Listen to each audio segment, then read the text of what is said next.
alikuwa akitapika sana bafuni, akijihisi mnyonge na mwenye hofu kubwa. Kwa haraka, alienda chumbani kwake na kutoa kifaa cha kupima ujauzito alichokuwa amekificha kwenye drawer.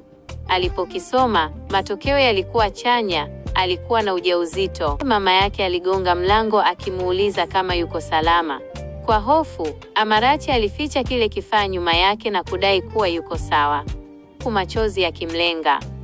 Alijua fika kuwa mama yake, ambaye ni mkali na anayezingatia maadili ya kidini, asingemuelewa. Baadaye, Amarachi alikutana na rafiki yake wa karibu, Chioma kwenye bustani. Akiwa amejawa na wasiwasi, alimfichulia Chioma siri hiyo nzito. Chioma, nina mimba. Chioma alishtuka sana, lakini mshtuko mkubwa zaidi ulikuja pale Amarachi alipokiri kuwa hajui baba wa mtoto ni nani kati ya wanaume watatu aliokuwa nao kwenye sherehe moja.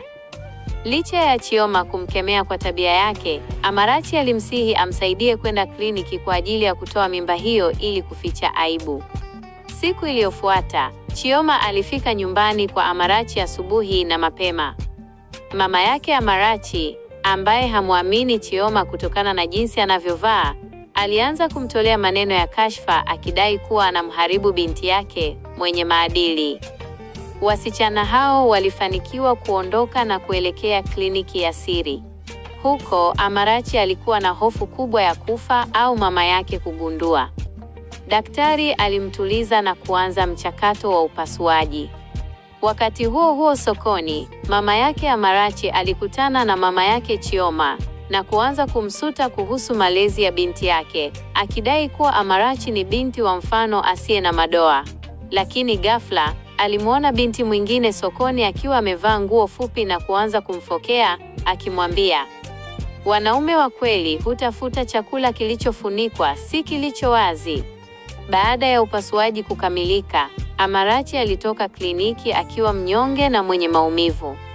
Licha ya kupitia tukio hilo la kutisha, Chioma alishangaa kuona Amarachi akipokea simu na kukubali miadi ya kwenda out usiku ule ule. Chioma alimuuliza kwa mshangao, "Umeshaona kama umepona kweli?"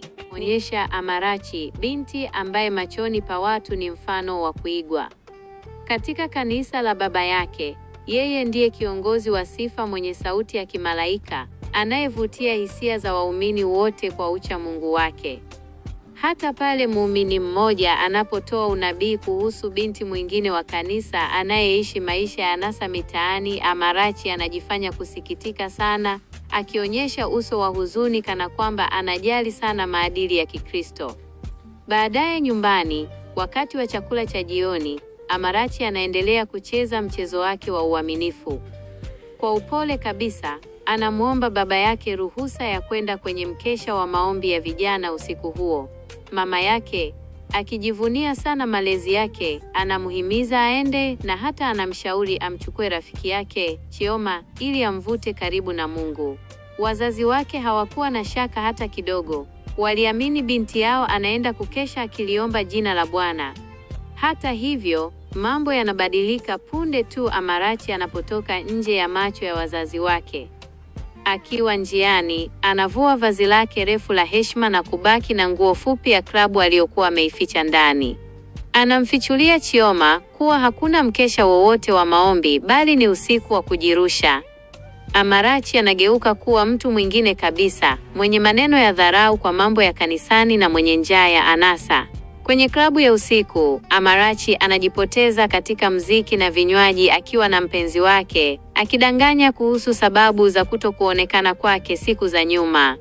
Wakati yeye akijiona mjanja kwa kuwahadaa wazazi wake, asubuhi moja tulivu, mama Amarachi alikuwa amepiga magoti sebuleni kwake na kushukuru kwa sababu wakati akina mama wengine wanalilia binti zao waliopotoka, Amarachi wangu ni nguzo katika nyumba yako.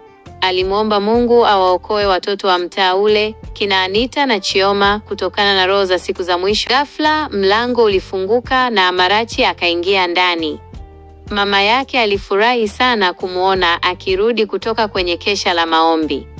"Binti yangu, umerudi. Unaonekana umechoka sana. Lazima utakuwa umeomba usiku kucha." Kinyota mama yake alisema kwa upendo. Amarachi alijibu kwa sauti ya chini, Ndiyo mama, mkutano wa maombi ulikuwa na nguvu sana. Mama yake, akiamini kabisa, aliona uchovu wa binti yake kama ishara ya nguvu za Mungu zilizomzunguka, na akaenda sokoni akiwa na furaha tele, akiahidi kumletea binti yake chakula maalum cha usiku. Kule sokoni, hali ilikuwa ya shamra shamra. Mama Amarachi alikuwa akijivunia nyanya zake mbichi na sifa ya binti yake. Hata hivyo, mambo yalibadilika pale wasichana wawili walipopita wakiwa wamevaa nguo fupi. Mama Amarachi aliwakemea, akiwauliza kama hivyo ndivyo mama zao walivyowatuma nje. Lakini wasichana hao walimjibu kwa ukali, "Kinyota mama Emi, tuache. Badala ya kuangalia nguo zetu, kwa nini usiangalie kile binti yako mtakatifu anachokifanya?" Watu walimuona kwenye klabu ya The Vibe jana usiku. Hakuwa amevaa sketi ndefu anayovaa kanisani. Mama Amarachi alipandwa na hasira na kuwaita wasichana hao waongo kutoka kuzimu. Aliamini binti yake alikuwa kwenye maombi na kwamba wasichana hao walikuwa na wivu tu. Aliendelea na biashara yake huku akilaumu malezi ya vijana wa siku hizi bila kujua ukweli uliokuwa umejificha nyumbani kwake. Wakati huo nyumbani, Amarachi alikuwa chumbani kwake. Lakini hakuwa akiomba. Alikuwa akifungua begi lake lililojaa mafungu ya pesa, dola za Kimarekani na mipira ya kikinga, condoms. Alizitupa pesa hizo kitandani na kuanza kuzihesabu kwa tabasamu pana. Yule jamaa wa jana usiku alikuwa mkarimu sana, alinong'ona. Kusema kweli, huu usiku wa maombi unalipa vizuri kuliko nilivyotegemea.